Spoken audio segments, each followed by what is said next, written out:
दोस्तों नमस्कार, मैं श्यामनाथ यादव अम्बेडकरवादी। ये एक पोस्ट है, इसका लेख है उत्तर प्रदेश में शंकराचार्य स्वामी अविमुक्तेश्वरानंद पर FIR का आदेश। तो अब इनके ऊपर FIR का आदेश हो गया है और कारण आप लोग जानते ही हैं, गए थे कुंभ नहाने और वहाँ जो है प्रशासन से विवाद हो गया और ऐसा विवाद बढ़ा कि आज तक शांत नहीं हुआ। तो ये पोस्ट देख लें पहले आप लोग। देखिए, ये है पोस्ट देख लिया आप लोगों ने। इस पर एक समाचार भी हम आप लोगों को अभी सुना रहे हैं। तो उसमें जो है वह विवाद आज तक थमने का नाम नहीं लिया। तो शंकराचार्य ने योगी आदित्यनाथ को कहा कि ये परजीवी है, नहीं परजीवी नहीं, ये वेतन भोगी है। बात सही है कि भाई मुख्यमंत्री हैं तो वेतन तो उनको लेना ही है, वेतन भोगी वो हो ही गए। लेकिन ये क्या हैं, इन्होंने अपने को नहीं बताया कि मैं क्या हूँ। और ये जो हैं या इनका वर्ग जो है ये परजीवी है, तो अपने को भी तो बताना चाहिए कि अगर वह वेतन भोगी है तो मैं कौन हूँ। तो दूसरे को बताते हैं लोग, अपने को नहीं बताते हैं। ऐसा क्यों होता है, इस पे आप लोग विचार करें। और आज इनको जो है FIR का जो आदेश हुआ है वो छोटे बच्चों के साथ दुष्कर्म करने का आरोप लगा है। अब क्या सही है क्या गलत है, इसका फैसला तो हमारे समझ से इसका फैसला ही होना कठिन है। अगर बात इनकी गलत है और गवाह पेश हो गया तब तो बात सही मानी जाएगी, और बात सही है गवाह पेश नहीं हुआ तो बात गलत हो गई। ऐसा भी तो नियम यहाँ पे चल रहा है। ये सब जो हो रहा है यह देश और परदेश दोनों के हित में सही नहीं है, और जनता के हित में भी सही नहीं है, क्योंकि इन सब कारणों से केवल देश का पतन होगा और कुछ नहीं। हाँ, रही बात ये जो बर्बादियाँ हो रही हैं देश में, तो इन बर्बादियों को दूर करने का कोई नियम तौर तरीका अगर हो तो आप लोग इस पर विचार करें। अगर नहीं समझ में आ रहा है तो कम से कम कमेंट में तो आप लोगों को पूछ ही लेना चाहिए कि अगर ये समस्या है तो इसका निदान कैसे होगा। तो तमाम बताने वाले हैं इस धरती पर। आप लोग जानते हैं इस धरती पर किसी चीज़ का अंत न हुआ, न है और न होगा। हाँ, रही बात आज के समय ये देश की नहीं पूरी दुनिया की कहानी है कि बुराई बढ़ गई है, हर तरह की बुराइयां बढ़ गई हैं। इनका निजात कैसे और कब कैसे होगा, इन सब बातों पर विचार करते रहें आप लोग। जब विचार करेंगे तो इसका परिणाम आएगा। थोड़ा सा आप सब लोग समाचार भी सुन लें। न्याय के मंदिर से न्याय मिला है। हमारे नाबालिग बच्चों के साथ जो गलत काम हुआ है, कुकर्म हुआ है, कि उनको न्याय नहीं चाहिए बच्चे के लिए, उनको हमको बदनाम करने में इंटरेस्ट है। दोस्तों बहुत बहुत स्वागत करता हूं आप सभी का।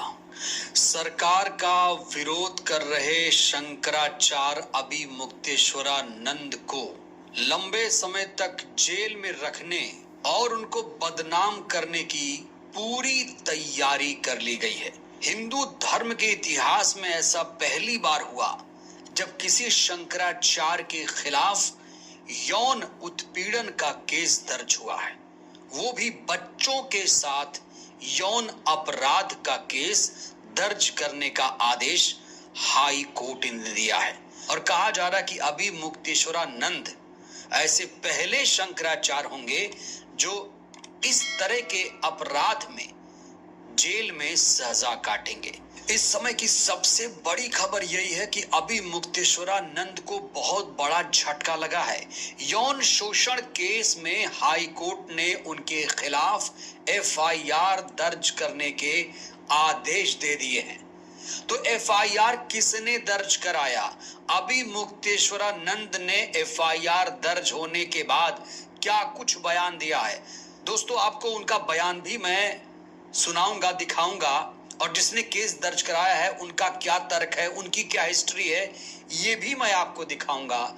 लेकिन इस खबर के बाद कुछ महत्वपूर्ण सवाल खड़े हो रहे हैं। सबसे बड़ा सवाल यह है कि लोकतंत्र में असहमति की सीमा क्या हो, संत हो, पत्रकार हो, आम नागरिक हो, क्या तीखे सवाल अब कानूनी जोखिम बनते जा रहे हैं? कानून अपना काम करे पर अभिव्यक्ति की आजादी भी तो सुरक्षित रहनी चाहिए। आपने देखा होगा ऐसे कई सारे केसेस सामने आ रहे हैं। पप्पू यादव ने जब सरकार के खिलाफ आवाज उठाई तो उनको गिरफ्तार कर लिया गया बहुत पुराने केस में। सोनम वांगचुक को आप जानते होंगे, मशहूर वैज्ञानिक, जब उन्होंने कुछ डिमांड को लेकर प्रदर्शन किया, आंदोलन किया, तो उनको भी जेल में डाल दिया गया। और अब अभी मुक्तेश्वरानंद के साथ भी वही होने जा रहा है जो सोनम वांगचुक के साथ हुआ है। तो दोस्तों, सबसे पहले आपको मैं पूरी खबर विस्तार से बता देना चाहता हूं। खबर यह है कि इलाहाबाद हाई कोर्ट ने स्वामी अभी मुक्तेश्वरानंद के खिलाफ एफआईआर दर्ज कर जांच शुरू करने के आदेश दे दिए गए हैं। पिछले दिनों आशुतोष ब्रह्मचारी महाराज ने 2 बच्चों को हाई कोर्ट में पेश करके अभी मुक्तेश्वरानंद पर यौन शोषण करने समेत कई गंभीर आरोप लगाए थे। 13 फरवरी को हाई कोर्ट ने दोनों बच्चों के बयान दर्ज किए थे। प्रयागराज पुलिस कमिश्नर ने भी इस केस की प्रारंभिक जांच रिपोर्ट हाई कोर्ट को दी थी, जिसके बाद आज हाई कोर्ट ने अभी मुक्तेश्वरानंद के खिलाफ एफआईआर दर्ज करने के आदेश दे दिए हैं। ये मामला बहुत गंभीर है और बहुत गंभीर आरोप लगे हैं अभी मुक्तेश्वरानंद पर, जो कि हिंदू धर्म के सबसे बड़े धर्मगुरु माने जाते हैं। शंकराचार्य एक बहुत बड़ा पद होता है।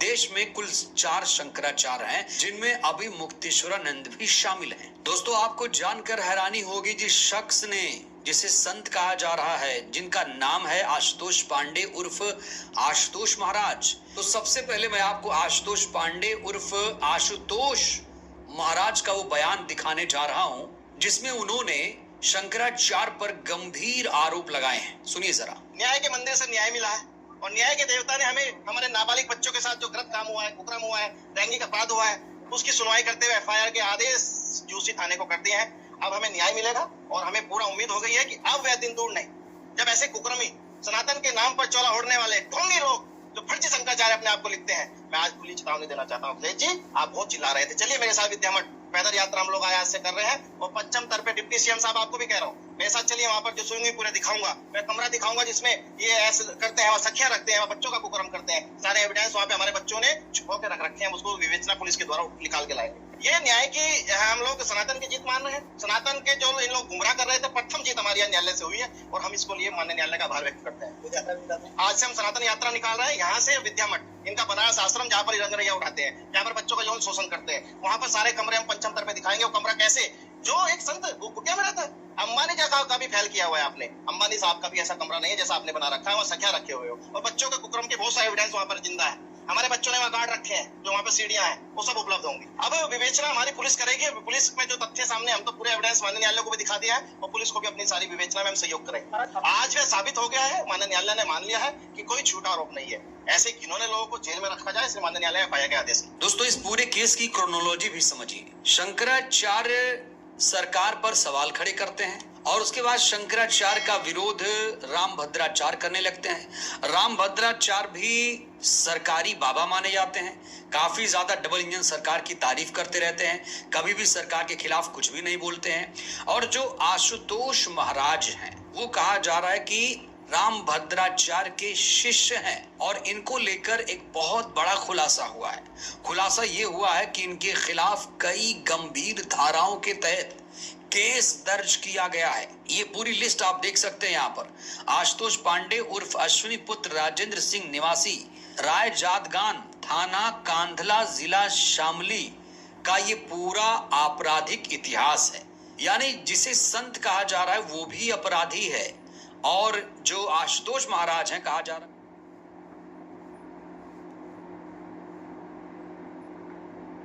रामभद्राचार्य के शिष्य हैं। जब लोगों को पता चला कि अभी मुक्तेश्वरानंद के खिलाफ लड़ाई लड़ने वाला खुद एक अपराधी है, तो लोग हैरान रह गए। सोशल मीडिया पर बाकायदा लिखा जा रहा है कि इस अपराधी आशुतोष पांडे उर्फ आशुतोष महाराज की शिकायत पर पूज्य शंकराचार्य जी पर बच्चों के यौन शोषण की FIR दर्ज हो रही है। ये सब किसके इशारे पर हो रहा है, ये किसी से छिपा नहीं है। अंत में बस इतना कहना है, जब नाश मनुष्य पर छाता है तो पहले विवेक मर जाता है। तो इस समय बहुत सारे लोग अभी मुक्तेश्वरानंद के समर्थन में आ गए हैं। लोग सहानुभूति प्रकट कर रहे हैं, क्योंकि ऐसा पहले कभी नहीं हुआ कि किसी शंकराचार्य को इस तरीके से बदनाम किया गया हो। वहीं सोशल मीडिया पर एक और यूजर लिखते हैं कि विनाश काले विपरीत बुद्धि, मोदी जी, योगी जी, ये घोर अन्याय है।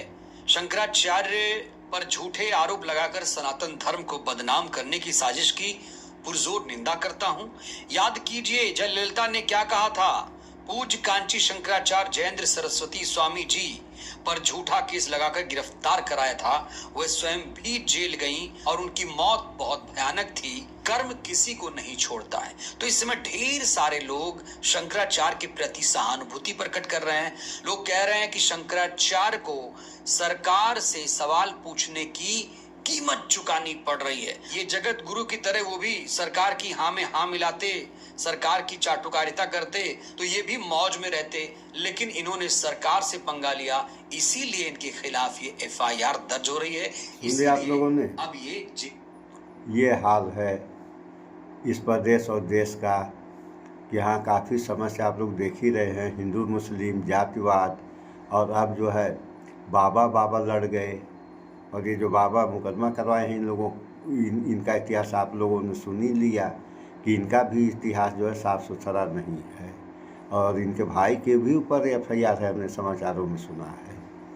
तो ये सब हो रहा है, तो ये सब जो हो रहा है इसका परिणाम हमारे समझ से बहुत ही भयावह होगा, और इन सबों से पूरे समाज को निजात पाना चाहिए। तो निजात मिलने के रास्ते हैं, कौन से रास्ते हैं, कैसे मिलेंगे, इन सब बातों पर विचार आप लोग करें, और जब विचार करेंगे तो परिणाम निकलेगा। अन्यथा क्या होगा ये कहने की ज़रूरत नहीं, आप सारे लोग जानते हैं, पतन हो जाएगा इस देश प्रदेश का।